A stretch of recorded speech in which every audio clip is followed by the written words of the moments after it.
Hi, my name is Toriana Fredericks. I'm Serena Fredericks. And I'm Devin Fredericks. And we own Boricua Soul restaurant and food truck, which we started in 2015. It was a way for us to celebrate the foods of our grandmothers. Serena's grandmother, who's from Boricua, Puerto Rico.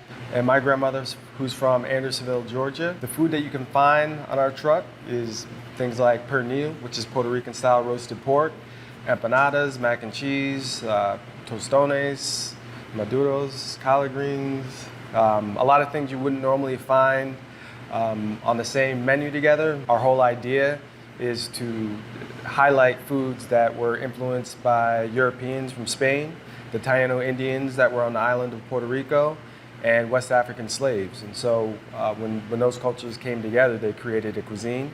And when Serena and I came together, we kind of created a cuisine. A whole different cuisine. Yeah, and so it's given us an opportunity to just share our food with the Triangle area. Now we're going to share our food with you. Now we're going to show you how to make empanadas. Empanadas are our best-selling item on our menu.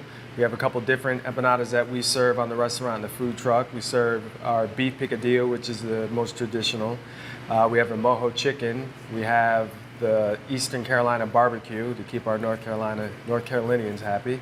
And we have a sweet potato cheesecake as well. Every culture has their version of empanadas, and all empanada, they have different names in different places, but it's basically pastry with meat or some type of cheese or dessert on the inside. What we have here is our mojo chicken empanada. And what this is, it's slow cooked marinated chicken seasoned with cilantro and various seasoning. Devin's even come up with a couple empanada ideas. He's our idea maker, especially for kids, because he knows what kids want. Cookies. We can do a chocolate chip cookie empanada, I'm sure. So what we're going to do, we're going to put the meat inside the middle and then start closing it up with your fingers on the side. And then we'll put it down, and then Devin's going to close it up, press it closed with the fork.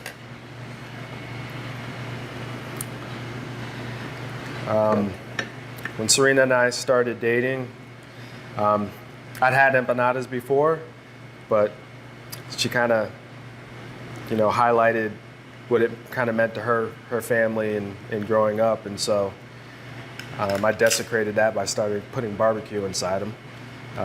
At first she wasn't amused, but she came around. All right. So you want to close them, and this is what it looks like.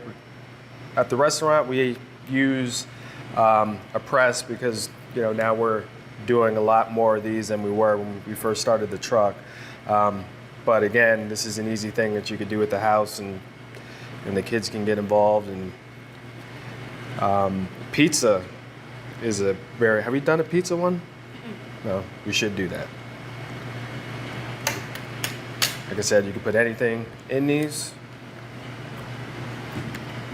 And they can be baked.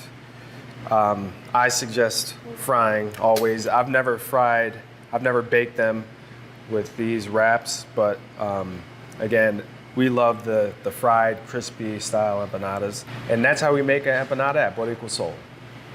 So now we're gonna make our soul slapping adobo seasoning. This is what we use in the restaurant on a couple different items. We use it on our pernil. We use it on our chicharrones de pollo.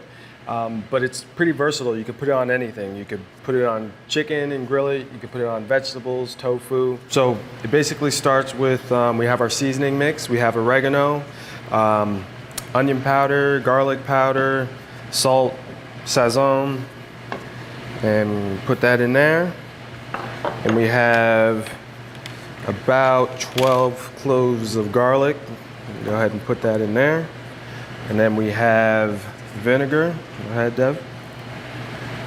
And now Devin's going to use the pilon, and he's going to basically mash it up. If you don't have one of these, you could always put it in the food processor.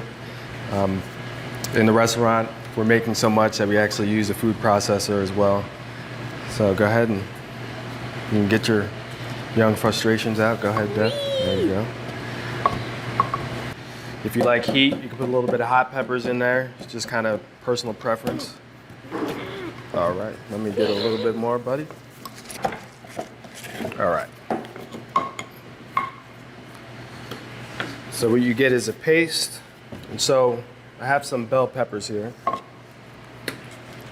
Again, you just... Can I put them in there? Yep. Wait, now? Yeah. In here? So you can rub it on there. So take some out.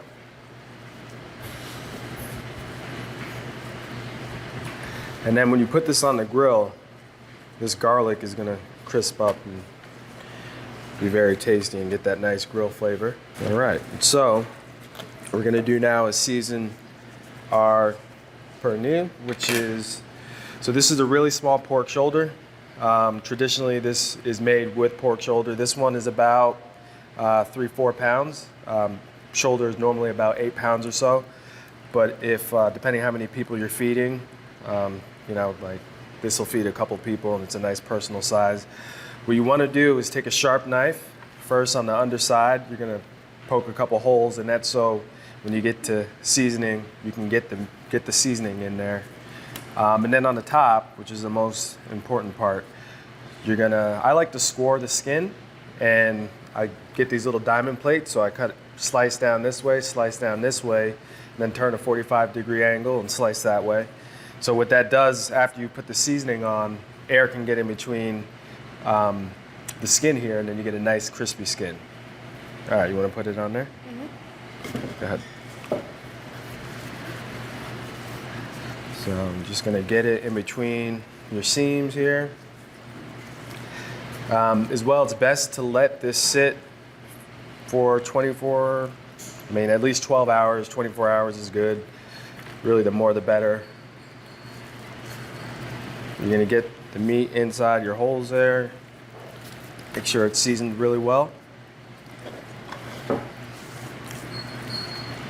You could also put this on the grill. I've been thinking about trying that myself. What do you think? You want to grill one tomorrow? Yeah. Sure, let's do it. All right. So there you have it.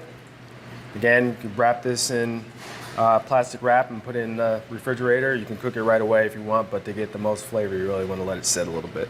So after about 2-3 hours, this is how your pernil should look. You see it, see how this the skin has separated. It's nice and crispy. All the garlic on the outside has that nice little crispiness to it. And so we're definitely ready to eat it. You should be able to pull the skin off here and get your own little crunch. That's hot. And this is like a treat if you get the. That is fantastic.